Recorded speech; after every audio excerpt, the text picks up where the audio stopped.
Welcome to the GKW Business Solutions podcast. My name is Richard Piet. We're going to spend a little bit of time here in our first episode chatting with Mike and Will Craig and learn a little bit about GKW. And then in the subsequent episodes, we're going to focus a little bit on the industry and perhaps some myths or questions you may have and the answers to them as you think about offering the opportunity for a consultant to give you some assistance. So, Mike and Will, thank you for this opportunity.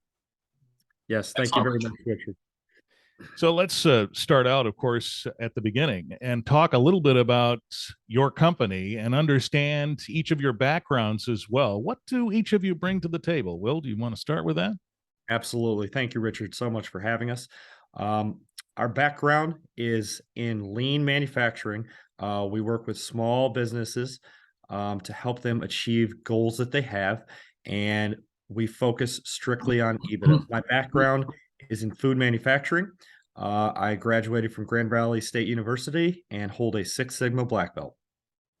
All right. And Mike, how about you? Your background, and you were the principal for GKW initially, so maybe you could talk a little bit about what inspired you to start the business. Yeah, of course. Thanks, Richard. I have been in manufacturing all of my career, which is 40 plus years, but who's counting, right? I spent 16 years in automotive, high volume automotive, 8 years in high volume food, and another 6 years in aviation and aerospace. And every place that I went, I integrated lean manufacturing concepts into the businesses that I was associated with. I cut my teeth in automotive. The business I was working with was a tier 1 to Toyota. And so we implemented the Toyota production system, and I learned that firsthand on the floor and carried that forward in my career. I started GKW 3.5 years ago. The primary focus was to assist businesses in West Michigan that are potentially struggling. And when I say businesses, I mean small, closely held businesses that typically wouldn't think about hiring a partner to help them with some of their manufacturing issues. And we prefer to be referred to as a partner to support them as opposed to a consultant. And that's the role that we take. So I started the business with the idea that hopefully Will would join me, and he has. He's been with us 2 years now. And that's exactly what we do. We help small businesses determine ways to become more efficient and to generate additional margin, productivity, and cash flow. All right. And in doing so, I'm sure when you say focused on smaller businesses, these are the kinds of folks who they're, I don't want to say going it alone, but they're out there with a certain amount of weight on their own shoulders, right? That's exactly right. And that's why we picked these types of businesses. First of all, it's our community. West Michigan is where we live, and we want to give back to the community. But there are lots of small business owners out there right now that they're not sure how to move forward with the current economic conditions.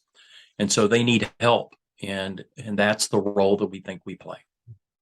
Yeah, fair enough. You talked about small companies, but let's talk about some examples of the typical types of companies you work with and the solutions you provide. Well, Absolutely. As Mike said, we like to work with those small, closely held businesses, and we really like to focus on the floor activities. Not only that, we like to help build these companies' toolboxes, so they don't necessarily need us the whole time, but we want to give them some tools to fill their toolbox to help them gain the efficiencies and continue the process long after we're gone. Mm-hmm. Mike, would you say that when we say tools, these are situations in which folks need just some guidance in terms of fresh eyes, or are these new tools maybe they haven't become familiar with? Maybe it's all of the above. I think it is all of the above, Richard. I think we help businesses learn to look at their business differently and to look for waste in their process, to look for unsafe conditions in their process. But what we do is we teach them how to use tried and true tools that go back to the Toyota production system from the very beginning. And we teach them how to use the tools. So as they move forward, they're not relying on us to help them to move forward. They understand how the tools are used. They understand the value of the tools. They know when to put the tools. And ultimately, they become the owners of the tools and the process that surround them. And so we help them integrate those tools into their toolbox so they ultimately become more valuable to the organization they're a part of or wherever they decide to go as a result. We work really hard to create a passion and excitement around lean manufacturing. Well, you talked about businesses and the solutions. I should say, we talked about businesses and the challenges that they've been facing recently. What are some examples of the things that you're seeing that are most prominent now that you're helping folks deal with? Mm-hmm. Absolutely, Richard. So what we like to do is narrow in on the pain points. Each business has a different set of pain points, but there are some commonalities, which Mike will talk about in a second. But through our assessment process, we're able to narrow down those pain points and either come up with a solution or direct them in a place that does have a solution for those specific pain points. Okay. Talk about that, Mike. What are we focused on here most and perhaps most prominently? Well, as Will said, we'll go in and talk with the owner, and then we'll come back and we'll do an assessment with the stakeholders to really understand what's going on with the business. And the initial interview and the assessment process is at no charge, because if we're not sure that we can create value for the organization, we're not going to charge them for our time. But if there is an opportunity and it's in our wheelhouse, we'll support them if it makes sense, or recommend somebody that can. But what we're finding is we're finding businesses that are at both ends of the spectrum. There are a lot of distressed businesses out there right now that are struggling with the current economic conditions. Turnover is difficult. They can't find people to hire. They pay them a bonus, they get them in the door, and then they turn them over. So productivity is an issue. The cost of inflation to run a business, not only are they paying hiring bonuses, but they're paying higher wage rates as well. Insurance is up. Now they're offering insurance as an incentive to have people join the business. And this is businesses of all size, small businesses, the type of businesses that we want to work with. And so what the owner sees is he sees that while he may not be in trouble with the bank, his income statement and his cash flow is diminishing. And he knows that there are issues that he has to address, but he doesn't know what to do. And so we assist with operational opportunities, efficiencies, productivity to help them improve that cash position. Many businesses can make a profit, but that isn't what holds the business above water. It's the cash. And owners see that they're running out of cash and they're not sure what to do. All they know is what they've always done, and they need help, and they're not sure where to go to get that help. Mm-hmm. Then we have businesses that are doing extremely well. They're scaling, and they need help with capacity and or how to improve their processes to support the incremental demand, and or adding equipment to support incremental demand. And so we assist businesses on both sides of the spectrum, because the tools that we bring to the table apply to any manufacturing business. It just depends on how willing they are to change. Well, and then you anticipate the next question, which is, I can imagine a business owner that you describe who is typically perhaps built their business themselves. Mm-hmm. They have a certain level of pride and ownership and so on. And now they're at a point where they're trying to decide whether or not they need an outside perspective. Mm-hmm. How would they know it's time for that? It's a really good question.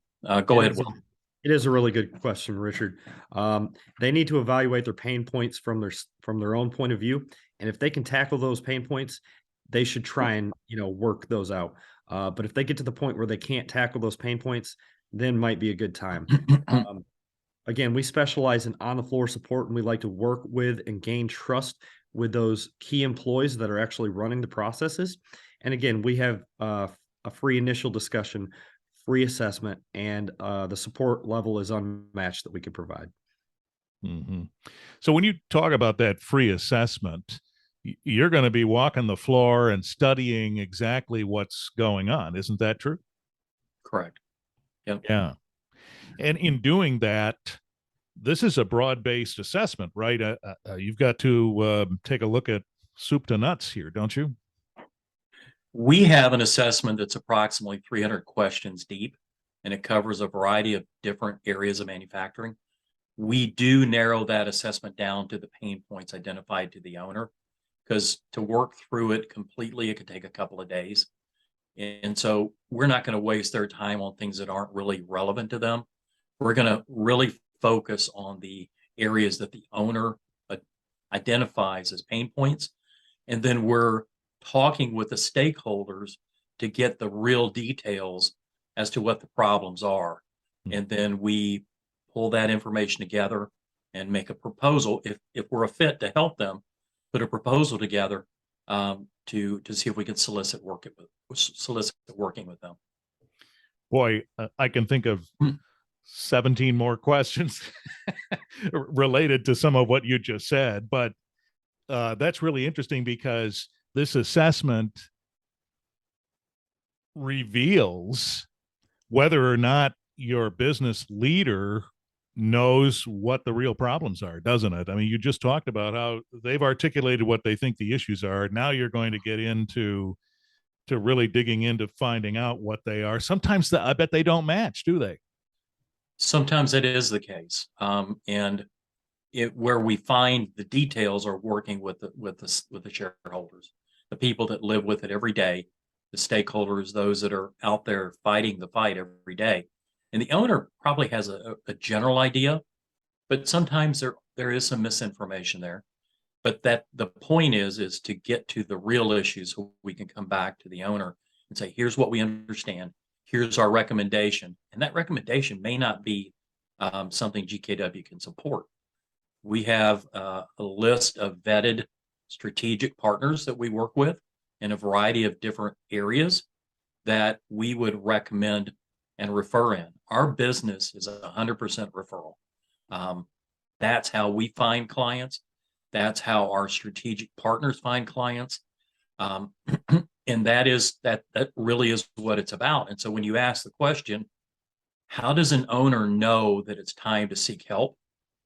Typically, an owner of a small business will confide in someone. It could be a peer group. It could be the Chamber of Commerce. It could be a couple of businessmen at church. And what we are looking for is a referral from those individuals that owner confides in that says, hey, we had some experience with Will and Mike, and they did a really nice job. And in our case, they weren't able to provide us a solution, but they gave us a good lead. And so that's how we get in the door. And often that owner doesn't know where to go to find the type of help we provide. It isn't like you can Google it and find us. It is all word of mouth and it's all referral. And that's the way we want it to be. Boy, that's really interesting. And how you describe that suggests to me, at least, that sometimes the business owners with whom you work haven't quite reached the point where they are saying, yeah, I need help. And they've confided in someone, and now that someone is referring them to you. They're still sort of running their finger around what to do and whether or not they really need you. I think asking for help is a hard thing to do. Yeah. Again, our role is to come in and assist and help them create value in a business that they've, in most cases, spent a lifetime building. Right. And current economic conditions is very trying. And so what do you do? We think we can assist. All right, Mike and Will, Craig, GKW Business Solutions. This podcast will explore some of those things. In fact, we're going to talk about a number of things in the coming episodes that may resonate with you. And I would say if already some of this has resonated with you, then stick with us. For example, in our next episode, we're going to talk about some of the myths associated with TPS and lean manufacturing, and some other things, including the things you should know before you hire someone like GKW Business Solutions to help you. So stick with us on the GKW Business Solutions podcast as we explore these topics and these discussions. Mike and Will, thank you, and we'll see you again soon. Thanks, Richard. Thank you, Richard.